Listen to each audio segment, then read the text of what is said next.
거룩한 주일에 주예전에 나오신 여러분들 위해 하나님의 크신 은혜와 복이 임하시기를 주님의 이름으로 축원합니다. 오늘 여러분과 함께 나눌 말씀은 예수님을 바로 아는 사람의 특징, 예수님을 바로 아는 사람의 특징이란 제목으로 함께 은혜를 나누고자 합니다. 오늘부터는 예수님 이야기로 가득한 교회 캠페인 중에서 이제 마가복음 1장을 읽을 차례입니다. 이제 마가복음을 시작하셨으니까 마가복음의 특징 몇 가지만 간략하게 말씀드리겠습니다. 저자 마가는 바나바의 조카라는 것은 익히 아실 것입니다. 예수님의 직계 제자는 아니었던 것 같습니다. 마가라고 하는 것을 보면 베드로가 내 아들 마가라고 이렇게 부르는 것 보면 베드로를 통해서 예수님을 믿게 된 것으로 보입니다. 그래서 이제 마가에 대해 평가할 때 베드로를 해석한 사람이다 이렇게 말할 정도로 마가복음에는 베드로라는 이름이 정말 많이 나옵니다. 총 16장밖에 안 되는 사실 작은 복음서인데 그 22번이나 나오니까요. 여러분, 이 마가복음의 또한 저작 시기는 이제 마가가 로마에 있을 때 네로의 박해가 극심하였고 거기다가 베드로와 바울이 순교를 당하자 이제 분량은 사실 작은 책인데 이 예수님에 대한 기록을 남긴 것으로 봅니다. 아마도 한 65년경에 쓰여졌다고 보는 것이 통상적인 해석일 것입니다. 아무튼 이 마가가 처음 예수님을 믿게 되었을 때는 좀 예수님을 잘 몰랐던 것으로 그렇게 추측이 됩니다. 보면은 예수님 붙잡히셨을 때 이렇게 막 벌거벗은 몸으로 혼이불을 두르고 있다가 이제 벌거벗은 몸으로 도망가는 그런 일도 있었고, 무엇보다도 바울과 바나바가 선교 여행을 떠났을 때 쉽게 포기하는 것을 볼 때 좀 별 볼 일 없는 그런 사람으로 보여집니다. 그냥 부잣집 도련님 같은 그런 모습 말입니다. 그랬던 이 마가가 마가복음을 기록할 즈음에는 얼마나 큰 믿음의 사람으로 성장했는지요. 오늘 본문 마가복음의 첫 시작에서부터 그의 신앙을 분명하게 고백하며 예수님을 바로 아는 사람의 특징을 여실히 보여주고 있습니다. 우리가 그 세 가지를 한번 살펴보겠습니다. 첫째로 예수님을 바로 알면 하나님의 아들 되심을 고백하게 됩니다. 예수님을 바로 알게 되면 하나님의 아들이시다, 이걸 고백한다는 것입니다. 여러분, 예수님이 어떤 분이신가를 가장 명확하게 정리된 그런 고백이 있다고 한다면 아마 베드로의 신앙 고백일 것입니다. 베드로가 예수님이 내가 나를 누구라고 생각하느냐 물으셨을 때 주는 그리스도시요 살아계신 하나님의 아들이시니이다, 이 고백을 아주 잘했습니다. 예수님께서 극찬하셨습니다. 그러면서 너의 이러한 신앙 고백이에 교회를 세우겠다고 그렇게 말씀해 주셨습니다. 그런데 이 마가복음에는 너희는 나를 누구라고 하느냐 이 사건에 대해서 물으셨을 때 베드로의 신앙 고백을 굉장히 간략하게 기록했습니다. 마가복음 8장 29절 또 물으시되 너희는 나를 누구라 하느냐 베드로가 대답하이르되 주는 그리스도시니이다 하매. 여러분, 좀 이상하죠? 어떻게 베드로의 해석자라고 불리는 마가가 베드로의 전문가라는 사람이 이 엄청난 고백을 한마디로 그냥 그리스도십니다 이렇게 생략했던 것일까요? 마가는 베드로가 나의 아들이라고 할 정도로 베드로의 영향을 많이 받았다고 했는데 이 가장 중요한 신앙 고백을 이렇게 뚝 잘라갖고 하나님의 아들이란 이 말은 빼버리는, 생략할 수 있느냐는 말입니다. 저는 그 답이 오늘 본문 1절에 있다고 봅니다. 우리 1절을 함께 읽겠습니다. 하나님의 아들 예수 그리스도의 복음의 시작이라 아멘.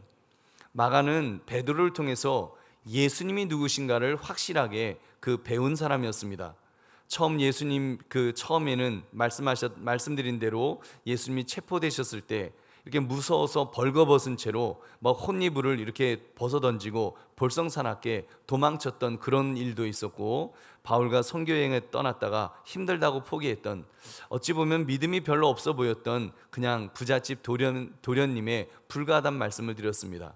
그랬던 마가가 여러분 예수님을 바로 알게 되었을 때 여러분 이 1절의 고백을 하는 것이에요. 하나님의 아들 예수 그리스도의 복음의 시작이라. 지금 자기가 복음을 쓰는데 누구의 복음을 씁니까? 예수님의 복음을 쓰는데 그를 가르쳐서 하나님의 아들 예수 그리스도라고 분명히 고백합니다. 여러분, 이 고백은 베드로의 말을 그 말로 하면 앞뒤를 바꿔보면 예수 그리스도는 그리스도는 하나님의 아들이십니다. 이 지금 인성과 신성을 분명하게 고백했던 것입니다. 베드로의 버금가는 얼마나 멋진 신앙의 고백을 그는 마가복음 1장 1절에서 시작하고 있는지요. 물론 이런 해석도 있습니다. 마가복음은 베드로의 증언을 토대로 썼는데 베드로가 겸손해서 자기의 자랑거리를 드러내지 않았다는 그런 해석도 있습니다. 일리가 있습니다. 그 근거로 예수님의 직계제자였던 마태는 상세하게 기록했는데 이 마가는 이렇게 반쪽으로 생략했으니까요. 그러나 여러분, 또 제가 볼 때는 요한은 아예 전혀 언급을 하지 않았고 마가처럼 예수님의 직계제자가 아니었던 누가조차도 그리스도라고만 고백하는 것을 보면 이미 그리스도라는 이 단어만 가지고도 하나님의 아들 되심을 확실히 믿었기 때문일 것입니다. 제가 이렇게 말씀드린 이유는 사실 예수님 시대 때에는 이 예수 그리스도라는 이 단어가 하나님의 아들로 잘 연결이 되지 않았던 그런 때이기 때문입니다. 예수 그리스도. 여러분, 예수란 이름은요, 그냥 보통 우리 영이 철수하는 그 당시에 흔히 쓰이는 그런 이름이었습니다.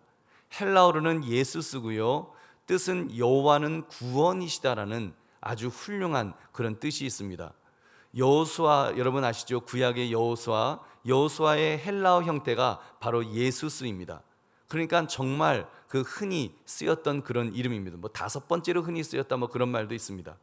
여러분, 그러나 구원이라고 하는 아주 의미 있는 이름인 것만은 틀림없습니다.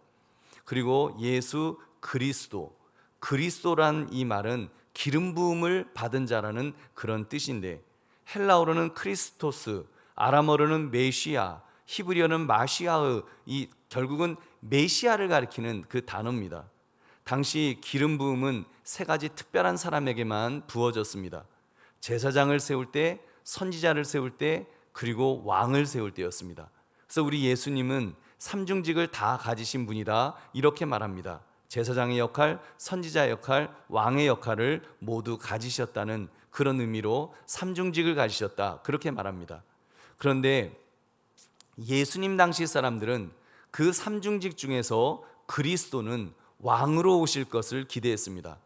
다윗이 기름 부음을 받고 왕이 되어서 이스라엘을 블레셋이나 주변 국가들의 압제에서 구원해서 이렇게 가장 부강한 나라로 만들었던 것처럼, 좀 제2의 다윗이 우리에게 오셨으면 좋겠다, 제2의 다윗이 나타나기를 원한다. 그래서 메시아 대망 사상이 그렇게 시작되었습니다. 그러니까 여기저기서 내가 그리스도다라고 하면서 그렇게 나타나기도 했었고, 열심당원들 중에서도 그렇게 있었다고 합니다. 여러분, 귀신 들린 딸을 둔 이방 여인도 예수님을 부를 때 그랬죠. 다윗의 자손 예수여. 그 부르면서 도움을 요청했을 것입니다. 그게 정치적으로 또는 세속적으로 의사 같은 구원자로 그렇게 여겨졌다는 말입니다. 그러니까 예수님의 제자였던 세베대의 어머니가 예수님께서 왕국을 건설하시면, 제국을 건설하시면 나의 2 아들 주의 나라에서 하나는 우편에 하나는 좌편에 앉게 해주세요, 요직에 앉게 해주세요, 그렇게 요청했던 것입니다. 치맛바람이죠. 그 예수님 제자 중에 그런 치맛바람도 있었습니다. 그러므로 예수 그리스도 앞에는 이 하나님의 아들이라는 이 고백이 반드시 따라와야 합니다. 예수 그리스도, 그 하나님의 아들, 예수 그리스도가 하나님의 아들이시라는 고백이 될 때 예수님을 바로 알게 되는 것입니다. 우리 1절을 다시 한번 읽겠습니다.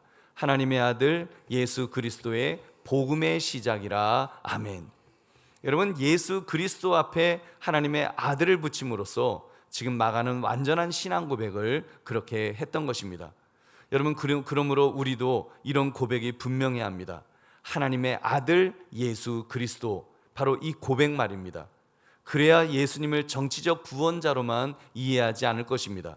예수님을 구약에서 예언되어 있던 바로 그 그리스도이시며 그가 하나님의 아들로서 그의 구원을 하나님의 방법으로 이루신다 하는 것을 믿게 될 것입니다.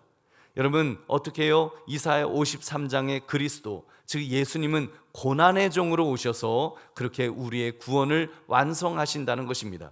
예수님의 공생애를 인간적인 눈으로 보면 괴로움을 당하시고 번민하시며 박해를 받으시고 상처받으시고 죽음 당하시고 그렇게 죄인으로 묻히시는 것 같은, 어떻게 보면 굉장히 말도 안 되는, 어떻게 그리스도가 왕으로 오신 분이 이럴 수가 있는가, 그렇게 생각할 수 있습니다.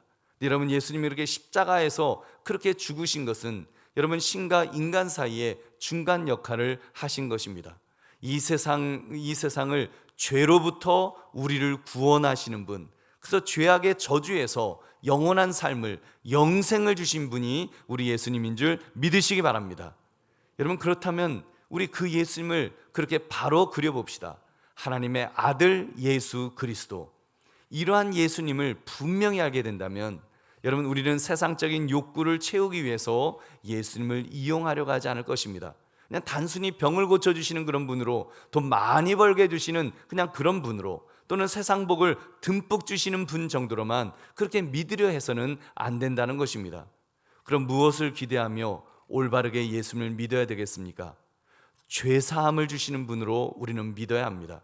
죄로 인해 죽을 수밖에 없는 나에게 영원한 생명을 주셨음에 감사해야 됩니다.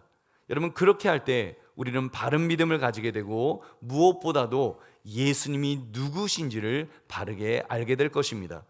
여러분, 그러므로 예수님을 바로 알므로써 온전한 신앙 고백을 하시기를 주님의 이름으로 축원합니다. 두 번째, 예수님을 바로 알면 예수님의 길을 예비하게 됩니다. 여러분, 인류 역사에서 예수님이 하나님의 아들이라는 사실을 제일 먼저 알아본 사람이 여러분 누구인지 아십니까? 제일 어렸을 때 제일 알아본 사람, 세례 요한이지 않습니까? 여러분, 예수님을 잉태한 마리아가 엘리사벳에게 방문했을 때 엘리사벳은 뱃속에 있던 세례 요한이 그때 잉태하고 있었는데, 마리아가 들어오니까 뱃속에서 태아가 기뻐 뛰놀았다고 했습니다. 누가복음 1장 43절 44절, 내 주의 어머니가 내게 나아오니 이 어찌된 일인가, 보라 내 문안하는 소리가 내 귀에 들릴 때에 아이가 내 복중에서 기쁨으로 뛰놀았도다. 아멘. 여러분, 놀랍지 않습니까? 뱃속에 있는 태아도요 성령 충만할 수 있다는 것입니다. 태아가 의식이 없는 것이 아니라 하나님의 아들을 영으로 알아볼 정도로 인격을 갖춘 인간임을 보여주는 말씀인 것입니다. 그러므로 여러분, 성경은 낙태가 생명을 살해하는 살인이라고 말씀합니다. 태아는 자의식이 없는 고깃덩어리가 아닙니다. 생명체입니다. 여러분, 실제로 낙태 시술하는 그런 의사들의 증언에 의하면 그 가위로 이제 아기를 자르잖아요. 그 조각조각 내는데 가위가 나타나면 아기가 막 피해서 도망다니는 그런 것을 보았다는 것입니다. 여러분, 낙태가 얼마나 끔찍한 생명살해 행위인지요. 여러분, 약간 옆길로 빠졌습니다만 이렇게 세례 요한은 하나님의 아들 예수 그리스도이심을 이렇게 분명히 알았습니다. 그렇기 때문에 그는 자기 사명을 깨닫고 예수님의 길을 예비했던 것입니다. 우리 2절부터 5절을 함께 읽겠습니다. 선지자 이사야의 글에 보라, 내가 내 사자를 내 앞에 보내노니 그가 내 길을 준비하리라.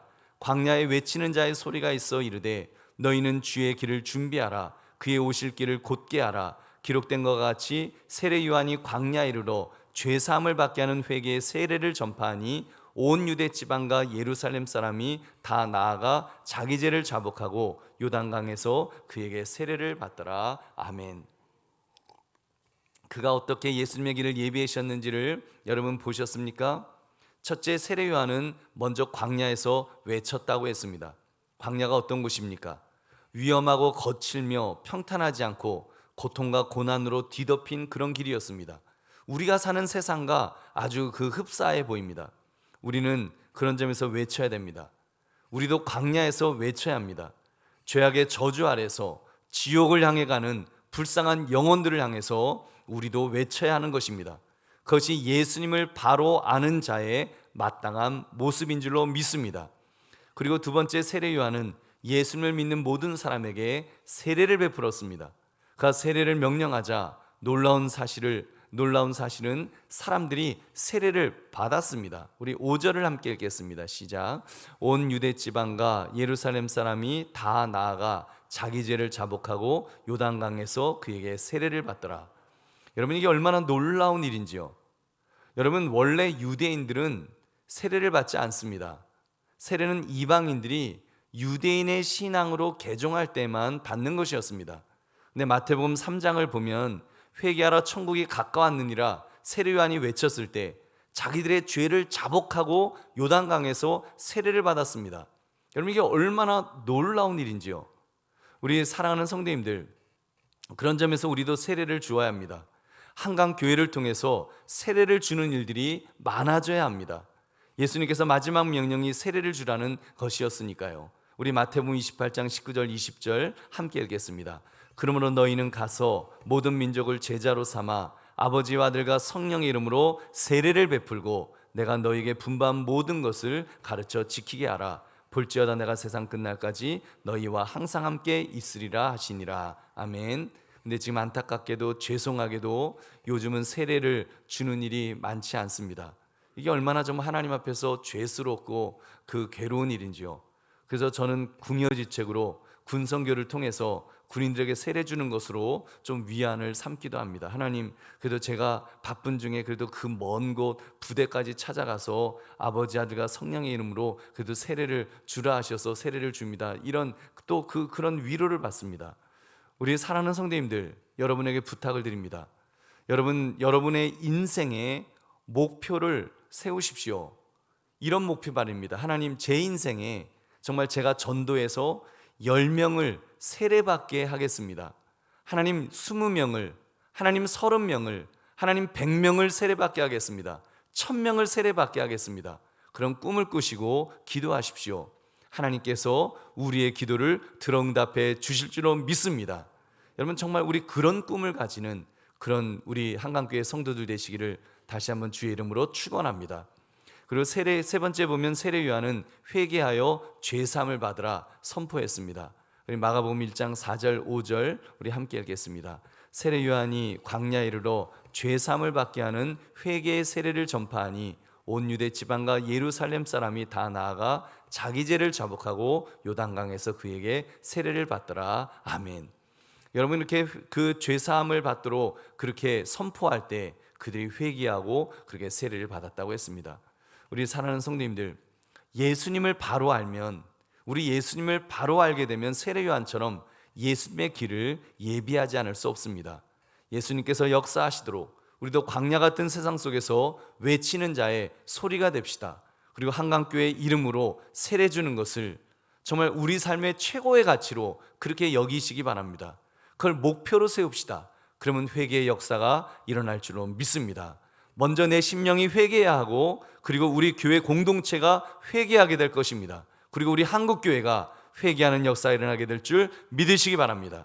그러면 예수님을 바로 깨달은 자로서 예수님의 길을 예비할 수 있는 저와 여러분 되시기를 주님의 이름으로 축원합니다.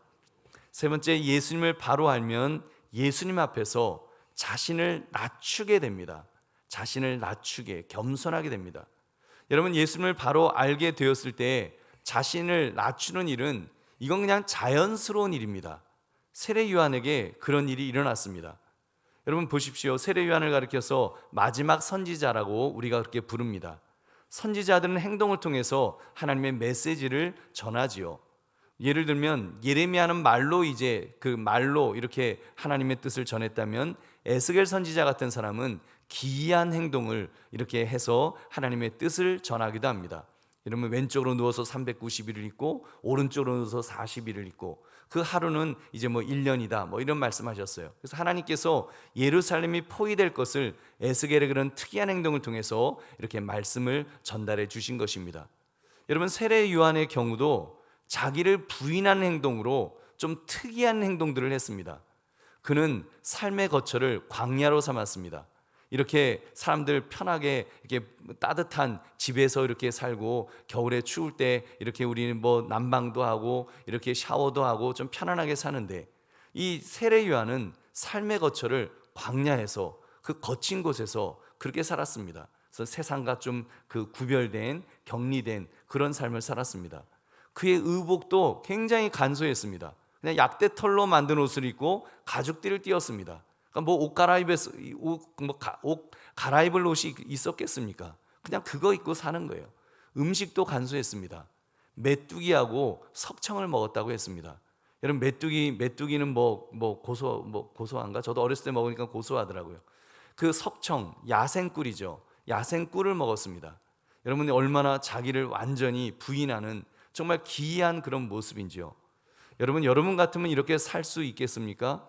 저보고도 그렇게 살라고 하면 쉽지 않을 것입니다. 여러분, 사실 이렇게 사신 분들이 있었습니다. 예수님을 바로 알면서 내가 그렇게 살겠다 결심하고 사는 분도 있었습니다. 수도사 안토니 같은 분, 그는 4세기경에 사막 수도사로 알려져 있었습니다. 그는 부유한 집안에서 태어났는데 예수님께서 부자 청년에게 하신 말씀을 자기에게 주신 말씀으로 재산을 다 팔고 나를 따르라, 이 말씀은 나에게 주신 말씀이구나. 그래서 실제로 전 재산을 팔아서 가난한 자들에게 나눠주고 자신은 사막에 들어가 금욕 생활을 하면서 매일 죽는 삶을 강조했다는 것입니다. 사단 사막에서 마귀와 귀신들과의 치열한 영적 전쟁을 치르며 질병을 고치고 예언을 하고 수많은 기적을 베풀었습니다. 그래서 우리 기독교에서는 잘 알려져 있지 않지만 사실 사막 수도사라고 해서 그런 분들이 얼마나 많았는지 모릅니다. 우리가 그 정도까지는 살 수 없다 할지라도 정말 자신을 낮추기 위해서 여러분, 나를 부인해야 됩니다. 자기를 낮추는 겸손은 자기 부인에서 시작될 수 있기 때문입니다. 왜 교만해지는 것일까요? 왜 사람이 교만해질까요? 여러분, 자기를 십자가에서 죽여야 되는데 자기를 죽이지 않는 것입니다. 자기가 생자로 살아있으니까, 내가 생자로 살아있으니까 나를 높이려고 하고 나의 이름을 내려고 하고 나를 자꾸 높이게 되는 것입니다. 세례 요한은 그렇지 않았습니다. 자신을 철저하게 부인하는 삶을 살았기 때문에 그는 늘 겸손했습니다. 자기를 낮췄습니다. 여러분, 7절부터 9절을 우리 한번 같이 읽겠습니다.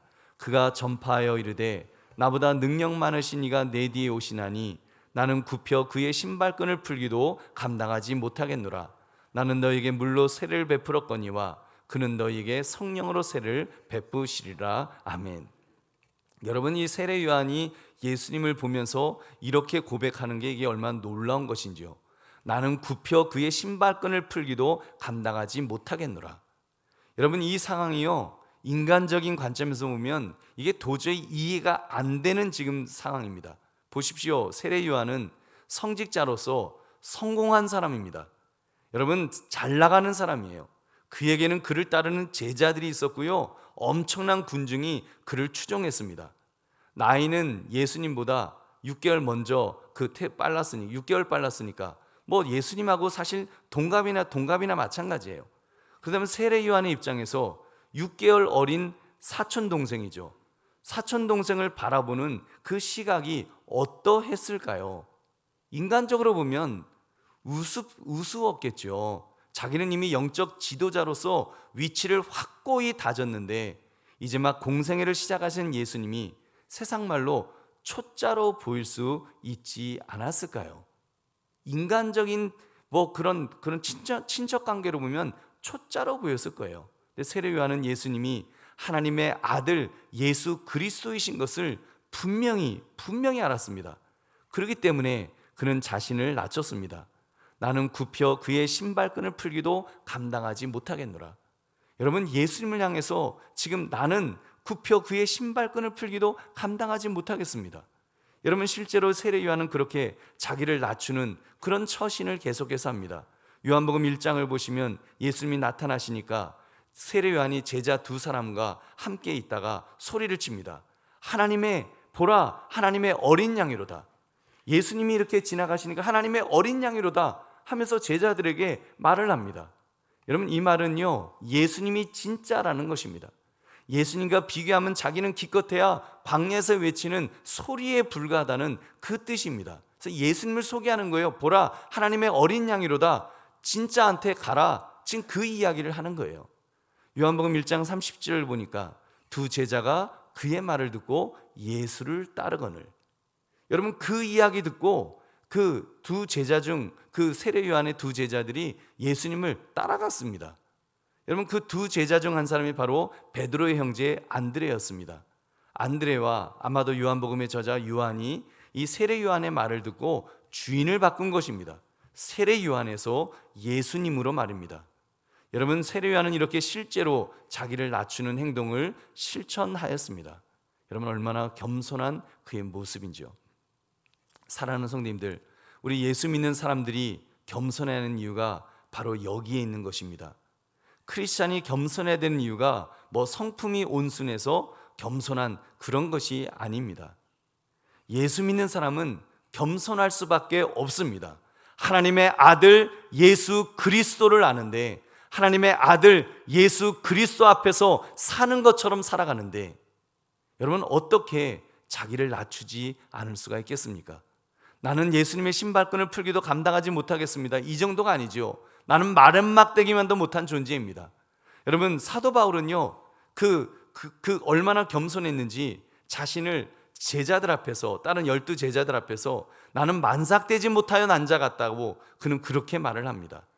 여러분 얼마나 자기 자신을 낮추는 표현인지요. 여러분 세상적으로 생각하면 바울이야말로 정말 잘난 사람이었습니다. 날 때부터 로마 시민권이 있었고 바리새인 중에 바리새인이었고 명문가 집안이라는 거예요. 가말리엘의 문화에서 공부했고 최고의 엘리트였다는 것입니다. 여러분 거기에 비하면 예수님의 제자들은 갈릴리에서 물고기 잡던 그런 그 어부들이었습니다. 여러분 세리 출신도 있었어요. 지금은 여러분 지금하고 지금은 굉장히 사실 세금 공무원이 얼마나 좋은 직업입니까? 그 당시는 아니었어요. 나라를 팔아먹는 그런 사람이었습니다. 여러분 그렇다면 바울이 정말 그 제자들 앞에서, 그 12 제자들 앞에서 얼마나 어깨가 으쓱해야 될까요? 근데 그는요 예수님만 바라보는 거예요. 하나님의 아들 예수 그리스도. 저분들은 하나님의 아들 예수 그리스도를 3년 동안 같이 먹고 자면서 저렇게 예수님과 함께 했는데, 나는 거기에 비하면, 나는 예수님을 그 다메섹 도상에서 만나는 그게 전부니까 나는 팔싹동이에요. 지금 그러는 거예요. 나는 팔싹동이, 나는 만삭되지 못하여 난 그런 사람이에요. 지금 그런 고백을 하고 있는 것입니다. 여러분 얼마나 정말 예수님 앞에서 자신을 낮추는 모습인지요. 이것이야말로 예수님이 누구신지를 아는 자의 마땅한 모습인 줄로 믿습니다. 우리 사랑하는 성도님들, 우리 자신을 돌아봅시다. 우리는 예수님이 누구신지를 아는 사람들입니다. 하나님의 아들 예수 그리스도이심을 분명히 믿는 사람입니다. 그렇다면 그 앞에 엎드립시다. 이 질그릇 같은 나에게 보배를 주심에 우리는 감사해야 됩니다. 이런 마음으로 낮춰야 됩니다. 자신을 낮추고 겸손하시기를 주의 이름으로 축원합니다. 그래서 여러분 우리 한강교회를 서로가 겸손하게 행동하는 그런 교회로 그렇게 만들어 갑시다. 겸손은 깎아내리는 것이 아닙니다. 높이는 것입니다. 자기를 높이는 것이 아니라 남을 높이는 것입니다. 우리가 보이는 바 형제자매를 높이지 못한다면 여러분 어찌 보이지 않는 하나님을 높이고 있다고 우리가 말할 수가 있겠습니까? 우리 옆에 분에게 이렇게 한번 말해 봅시다. 여러분 따라하시기 바랍니다. 신발끈을 풀기도 황송할 만큼, 옆에 분 보시면서 존귀한 분이십니다. 이렇게 존귀한 분이십니다. 이렇게 높여드립시다. 여러분 그렇게 서로를 높여주는 교회, 여러분 바로 그런 교회가 예수님을 바로 아는 사람들의 교회인 줄로 믿습니다. 그러한 특징이 분명히 드러나야 합니다. 그러므로 예수님 앞에서 언제나 자신을 낮출 수 있는, 정말 다른 형제자매를 높여드림으로 실천하시기를 주님의 이름으로 축원합니다. 이제 말씀을 맺습니다. 예수님을 바로 아는 사람의 특징, 이 세 가지를 가슴에 새겨둡시다. 첫째, 예수님이 하나님의 아들 되신다는 사실을 고백합시다. 둘째, 예수님의 길을 예비하는 삶을 살아갑시다. 셋째, 예수님 앞에 자신을 낮춰서 정말 이제는 다른 사람을 높이는 그런 삶을 삽시다. 여러분 그런 교회가 예수님 이야기로 가득한 교회입니다. 예수님 이야기란 단순한 성경 지식이 아니니까요. 누가 많이 아나 성경 퀴즈 내서 퀴즈왕을 뽑는 것이 아닙니다. 예수님 이야기로 가득 차서 주님이 원하시는 모습으로 살아가는 것입니다. 닮아가자는 것입니다. 주님을 바로 아는 사람의 특징을 제대로 나타내야 될 줄로 믿습니다. 그러므로 예수님을 바로 아는 사람의 특징이라는 이 제목처럼 주는 그리스도시요 하나님의 아들이십니다. 정말 바른 믿음, 바른 고백, 그리고 바른 행동으로 살아가는 저와 여러분 되시기를 주님의 이름으로 축원합니다. 우리 함께 기도하겠습니다. 오늘 말씀 생각하시면서 하나님 그렇게 살기를 원합니다. 예수님을 바로 아는 사람의 특징을 가지고 하나님 그렇게 살아갈 수 있도록 붙들어 주시옵소서. 우리 주여 한번 외치고 기도하겠습니다.